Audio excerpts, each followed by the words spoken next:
Приветствуем вас на канале Раиса Горяченко «Дача, сад, огород, цветы». Вот это у нас солома, солома в тюках. Она пока сложена и дожидается времени X.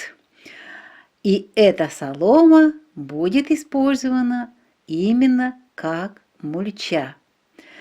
Поэтому у нас сегодня очень актуальная тема и снова же по вашим просьбам. Процитирую всего несколько вопросов и мнений. Посадили мы рассаду помидоров и огурцов и сразу же замульчировали грядки. Так вот сообщают нам наши подписчики. И вот через неделю рассада начала бледнеть и никак не хочет расти. Что мы сделали не так? Или еще вот такие строчки из другого сообщения.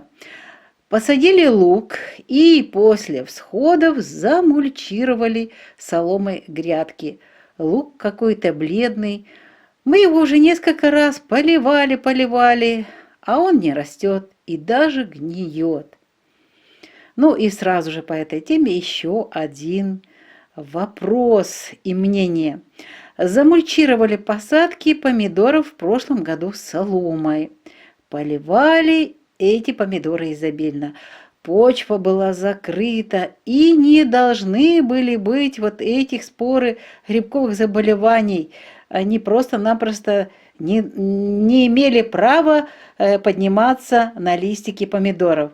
Но наши помидоры заболели.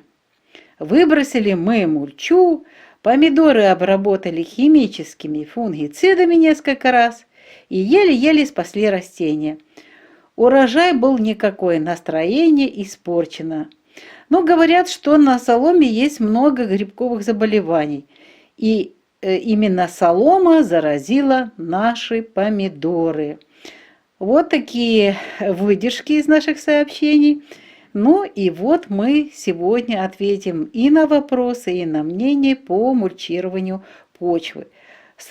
Сразу же я скажу, что мы еще не замульчировали ни одного растения ни в теплице и ни в открытом грунте. И вот почему. Это, кстати, и будет ответом на вопросы наших подписчиков. Напомню, что мульча – это своеобразное покрывало, это покрытие почвы слоем специальных материалов для ее защиты, а также для улучшения ее свойств, ее структуры. Этот агроприем актуален именно для жарких регионов и средней полосы. Правда, мульчирование становится популярным и для огородников северных регионов. Почему мы используем мульчирование в теплице? У нас почва глинистая, суглинки. Даже при улучшении плодородия с использованием сидератов и закапыванием осенью соломы в нее и различных растительных остатков при высоких температурах в летнее, знойное, жаркое время после полива почва покрывается трещинами, причем очень быстро. Почва уплотняется, корни при этом задыхаются, растения сильно страдают.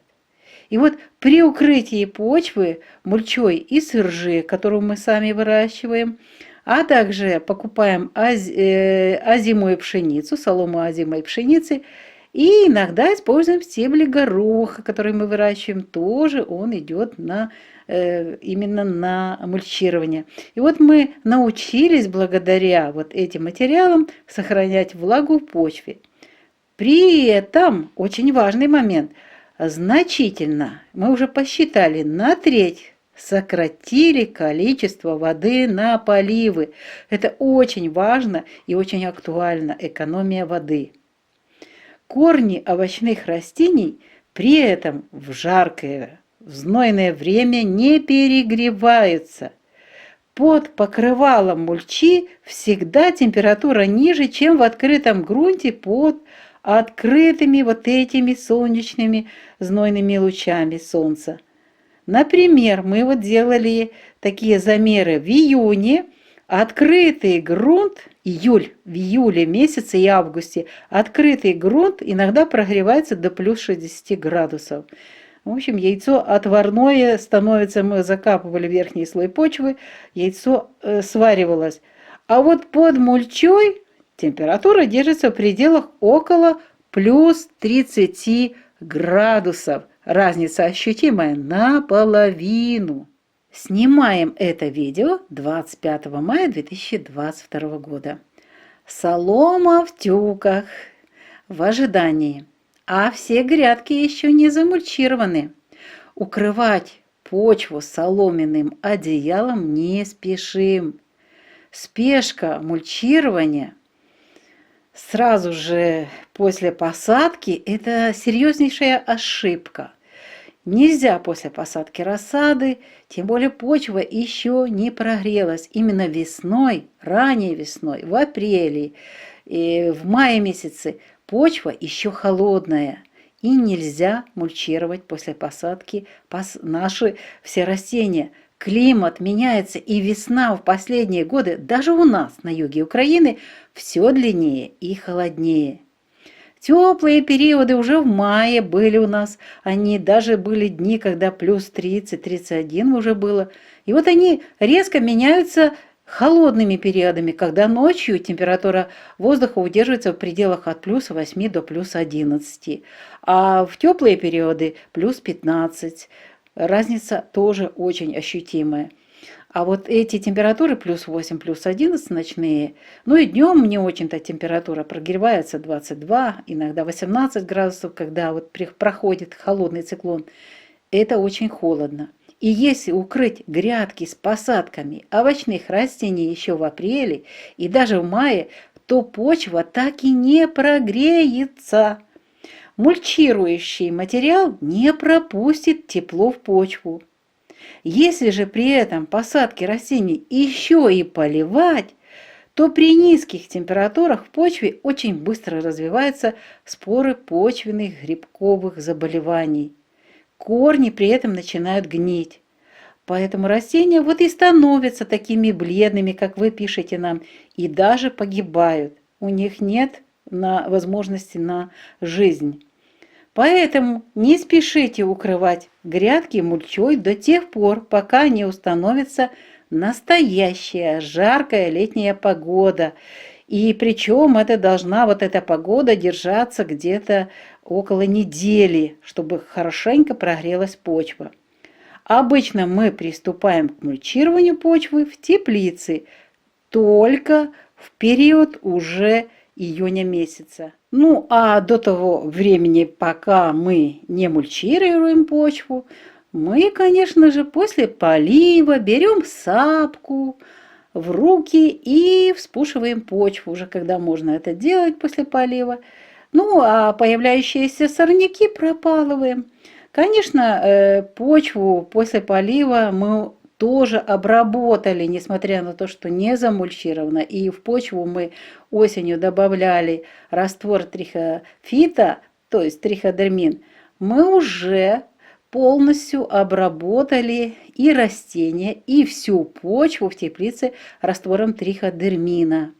Ну и сами растения обязательно нужно опрыскивать этим раствором, чтобы не дать никаких шансов на распространение спор грибковых заболеваний на растениях. Ведь двери открываются, и потоки воздуха, конечно же, устремляются в теплицу, а там вот эти наши растения, они не хотят болеть, и поэтому мы их защищаем. Профилактически проводим вот такие обработки, опрыскивания. Кстати, тут же отвечу на последнее сообщение наших подписчиков, что мульча заразила их помидоры, мульча из соломы.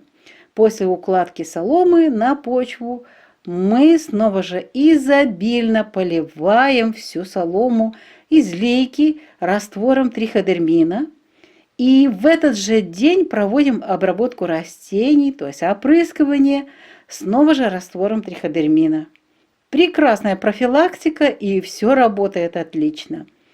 Уникальный природный биопрепарат триходермин по нашим наблюдениям, многолетним наблюдениям, самый лучший из всех защитников помидоров, огурцов, баклажанов, сладкого перца и других овощных растений от грибковых заболеваний. Ну и чтобы завершить эту тему мульчирования почвы, назовем еще важные плюсы этого агроприема. Первый такой плюс для тех, кто не любит полоть грядки и в теплице работать с сорняками. Просто-напросто для сорняков после мульчирования практически нет никакой возможности расти. Иногда бывает там при дорожке где-то какой-то сорняк появляется, но легко его убрать. Практически почва укрыта вот этим покрывало, которое не пробивают сорняки. Второй важный плюс – улучшается структура, рыхлость и влагопроницаемость почвы. При этом почва обогащается в течение сезона, вот этого летнего и осеннего еще сезона, потому что до конца потом закапываем эту мульчу. Вот она обогащается органическими удобрениями при перепревании мульчи. В почве живут множество почвенных помощников, которые улучшают качество грунта и позволяют корням растений получать нужные питательные вещества. И вот они именно живут под этой мульчой, под этим покрывалом. И дают возможность, чтобы в доступной форме корни получали нужные вот эти вкусняшки, и при этом формируется мощная корневая система у растений. А мощная корневая система дает возможность хороший урожай получить. Третий большой плюс – уменьшается количество поливов и сохраняется длительное время влага в почве. Почва сохраняется живой и здоровой, но и здоровыми растут растения. Это огромный жирный плюс.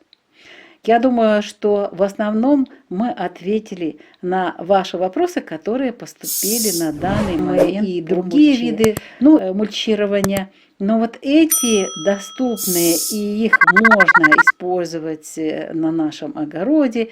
Мы сами иногда выращиваем некоторые годы рожь озимую, очень хорошая штука. Ну и горох, растения гороха очень хорошо тоже работают в виде мульчи и как удобрение.